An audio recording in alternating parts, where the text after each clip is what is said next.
Is Japan more unfaithful than the West? Is infidelity more common in Japan than in the West? Surprisingly, many foreigners believe so, and often with a mix of shock and curiosity. You might hear stories of married Japanese couples living like roommates, or statistics showing high rates of sexless marriages. Some surveys even suggest over 30% of married people in Japan have cheated at least once. But does that mean Japan is a nation of cheaters? Not so fast. We need to ask a deeper question.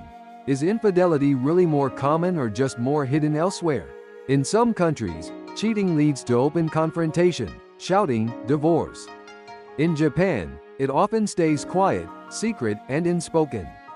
Cultural norms don't encourage emotional expression or direct conflict, so infidelity may seem more frequent simply because it's handled differently.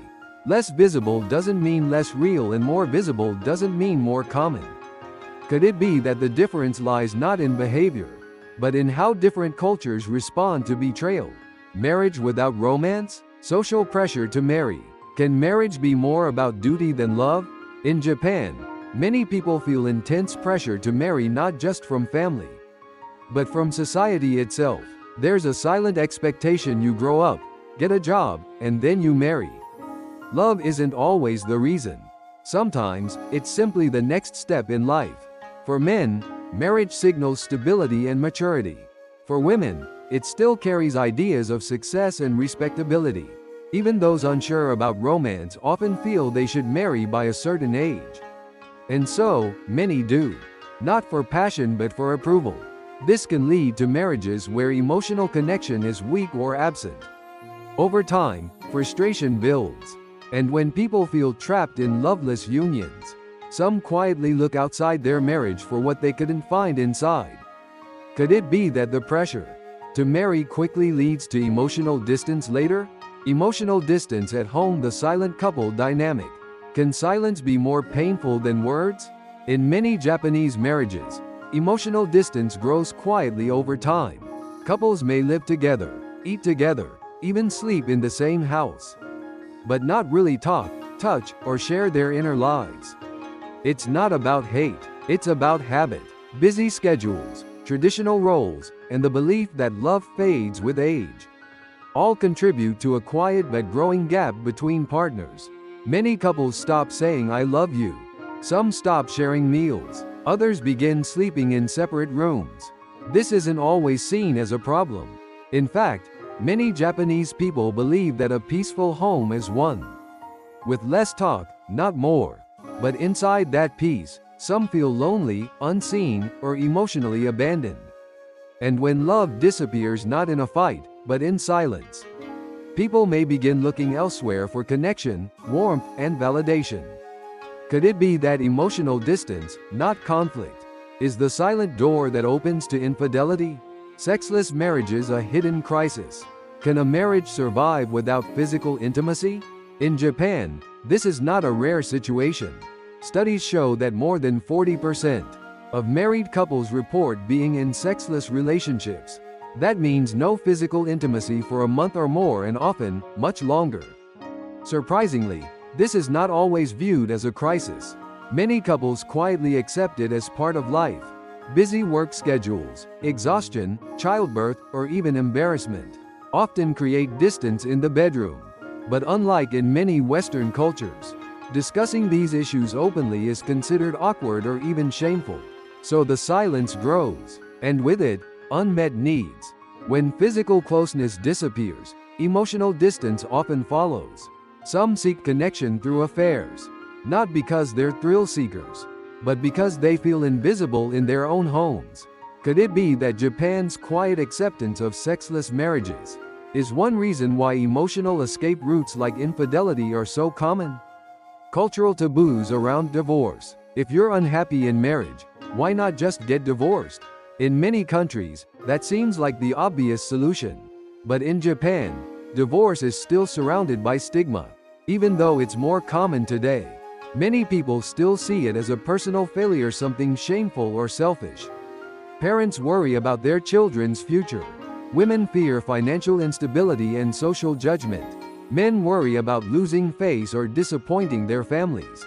In a culture that values endurance and stability, staying married even unhappily can be seen as more honorable than leaving.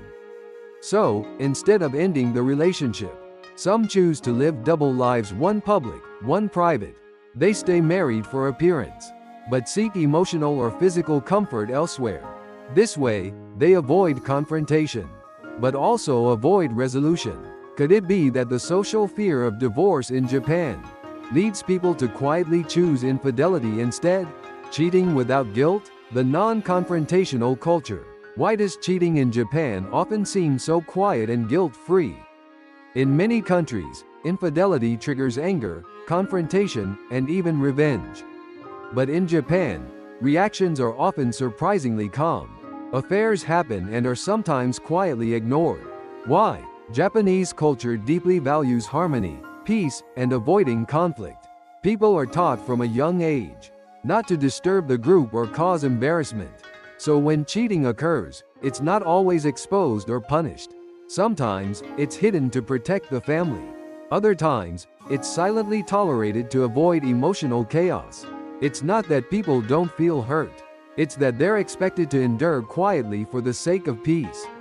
As a result, guilt becomes invisible, not because it isn't there, but because expressing it openly would create more disturbance than the affair itself. In your country, how do people react to cheating? Do they confront it loudly or accept it silently? Love versus duty, dual relationship models in Japan. Can one person meet all your needs, emotional, physical, and social? In Japan, many married people quietly live with a split. One partner for duty, another for desire. The spouse becomes a symbol of family, responsibility, and social order.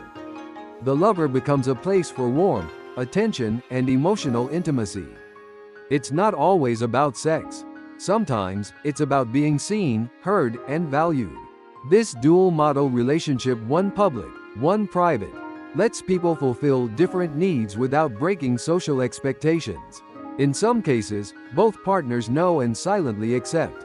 It may sound shocking, but in a society where roles are clearly defined, love and duty don't always overlap. Marriage becomes a job.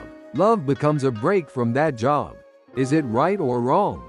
That's not the only question. Maybe the more important question is, what happens when duty takes over love?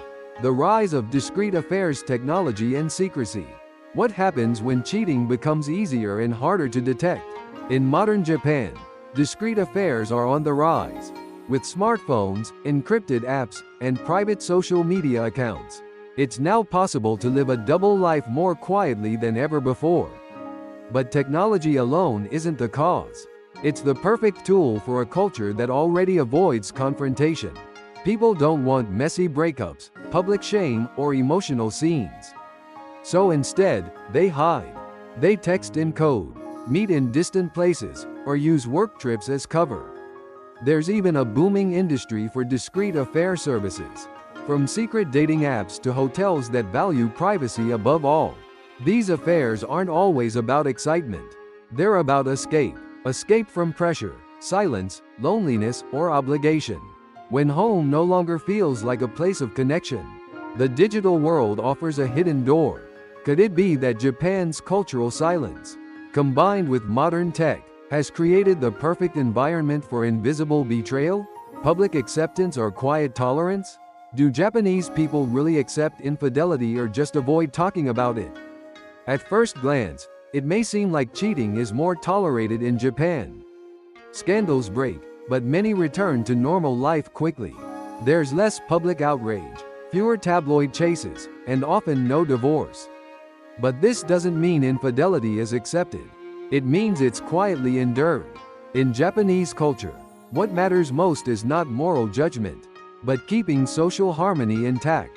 Exposing a partner can bring shame to both families. Confronting them directly might disrupt the children's peace. So instead of reacting loudly, many choose to stay silent. This silence is often mistaken for approval, but in reality, it's closer to resignation. People suffer quietly because protecting the surface of peace is often valued more than expressing inner pain. Is this emotional strength or emotional suppression? And in your culture, Is it better to speak out or to keep things together? Is it really more, or just different? Is infidelity really more common in Japan, or does it just look different? After all we've explored, it's clear that cheating in Japan isn't always about thrill or passion. Often, it's about silence, emotional distance, and quiet resignation. But is that so different from other cultures? Maybe not. In many countries, affairs are hidden too, but the way people talk about them is different. In Japan, the cultural focus on harmony, appearance, and social roles creates a unique environment where cheating stays quiet but doesn't disappear. It's not more acceptable, it's just more discreet. Less confrontation doesn't mean less pain, and quiet endurance doesn't mean true peace. So maybe the real question isn't why is cheating so common in Japan? Maybe it's this: what do we expect from marriage and what do we fear if it fails? Because in the end, infidelity may not reflect culture alone. It reflects what we're missing, what we can't say, and what we dare not lose. And that looks different in every society.